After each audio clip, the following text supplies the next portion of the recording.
Welcome to Dr Joe Unplugged.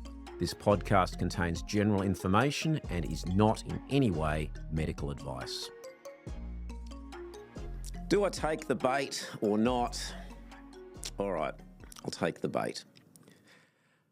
People old enough, actually maybe you don't have to be that old, to remember the 80s and 90s, will remember the supermodels. There were a coterie of them. And the leader of the pack, in inverted commas, was Elle McPherson, also known as The Body. She's been quite successful in business subsequent to her modelling career, and as people tend to do, has now written a memoir, which is good for her. But it's never quite that simple. So she's revealed, which again is entirely her business and nobody else's, but she's revealed that she was diagnosed with breast cancer roughly 7 or 8 years ago. And I want to, at this point, really say that good on her for not coming out at the time. It's nobody's business. It's nobody's business. And that doesn't change whether you're an individual person or a celebrity, in inverted commas. Maybe if you're a politician or you hold a responsible position in society, then you might need to say, I'm stepping away from my duties because I'm going to have some treatment. Fair enough. But for everybody else, it fills up the gossip pages, but it really isn't anybody's business. And in particular, it invites speculation, but I also get why perhaps the B-grade celebrities do it because, there's no such thing as bad publicity. So it was 7 or 8 years ago. I think that's really, really important to state. So now she said in her memoir that she was diagnosed with breast cancer, and it appears, and again, this is a little bit of speculation because I'm only basing it on what I've read, but it would appear that she underwent what's called lumpectomy. So they've removed the cancerous lump, and that's all that she underwent. In the book, again, this is according to reports, but they are lifted from the book, so we'll take it as read. She was advised variably to undergo mastectomy, which is removal of the entire breast rather than just the cancerous lump, and also follow-up or what's called adjuvant radiation or radiotherapy and chemotherapy, which she states that she declined. 8 years later, she's walking around telling the story. So she has, notwithstanding that she did not undergo these other treatments, 8 years later, she is in remission for whatever reason.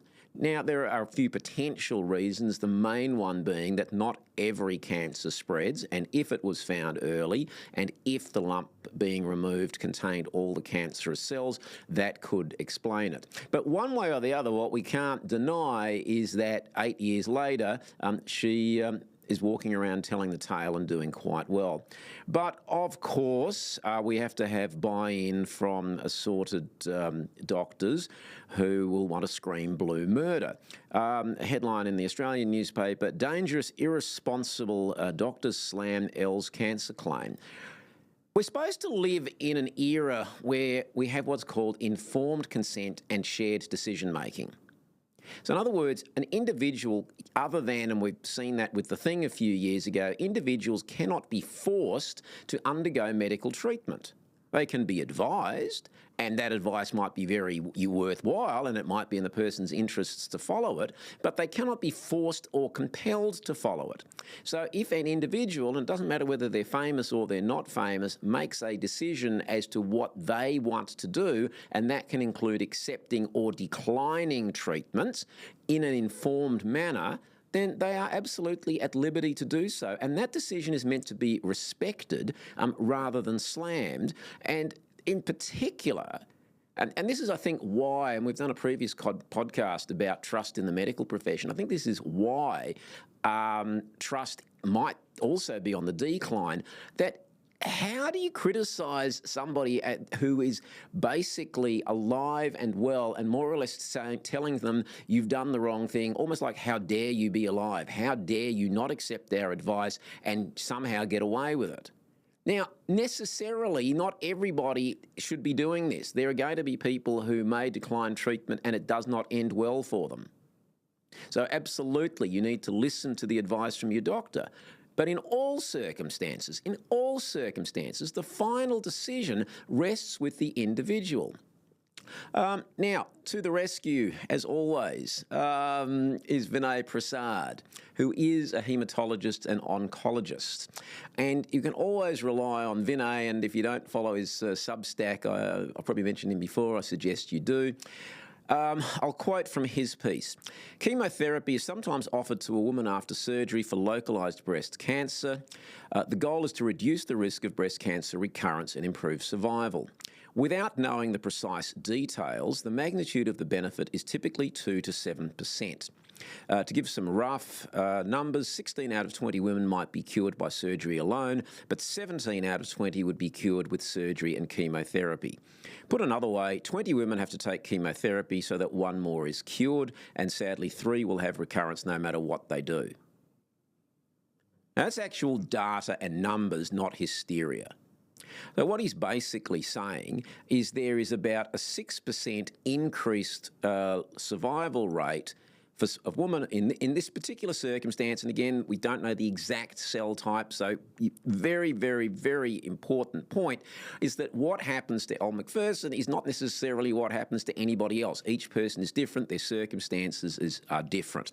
But what he's basically saying is that based on the data, basically there's a 5-6% chance of improvement with chemotherapy given the understanding that he has of her situation.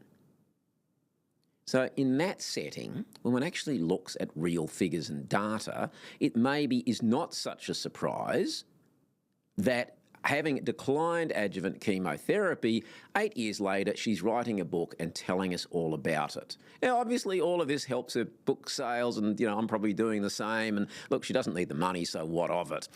But I think the key point in all of this is not about breast cancer. It's not about chemotherapy. It is about informed consent and shared decision-making and the absolute right of individuals to make decisions as to what they feel is best for them. Now, people may also get it wrong. It does happen. And doctors may get it wrong as well. It does happen. And sometimes all the correct, if you like, and recommended treatments are done and people still may succumb to cancer. And sometimes people go into remission for reasons that are totally unexplained and unexplainable. And the reason for that is because we're human beings, we're not machines. So not everybody is exactly the same. Yeah, there's lots of similarities, but we're not all identical. So what's the bottom line and take home out of all of this? Number one, it's her business and nobody else's. Yes, she's selling a book, so, people will be interested and, fair enough. But ultimately, the circumstances of an individual are not relevant or applicable to any other individual. It's of interest to her family and friends, and for those who want to read the tale, and, for those who are listening and are interested, but in terms of medical, only for her. Number two, yes, data does matter. Data is useful in guiding decisions, but doesn't tell us exactly whether you're going to be the 1 in 20 or the 1 in 50 or even the 1 in 5 million. Even if there's a 1 in 10 million chance of something happening, not much consolation to that one person if it's a negative outcome. And would you really be that excited if you had a 1 in 10 million chance of a positive outcome? So data is useful, but ultimately it is to the individual. Number three, and this is most important, I think as a profession, doctors need to be a little bit more respecting of people's decisions. I don't think we want to criticise somebody who's made their own decision and, look, based on all the information she gathered, made a decision, and it's turned out for her quite well. Now, whether that will continue to be the case in the future, time will tell. But she has made an informed decision for herself, not for anybody else. She's not telling other people what to do. She's made a decision for herself. She's living with the consequences. As we sit here at the moment, that's all going quite well for her. And given the data as outlined by Vinay Prasad, one would tend to think that may continue to be the case. And however, as an individual, you reach a good outcome, that's good for you. Thanks for listening to Dr. Joe Unplugged. If you enjoyed this podcast, please subscribe, like, and share. You can also follow it on all the socials. There'll be new content uploaded each week.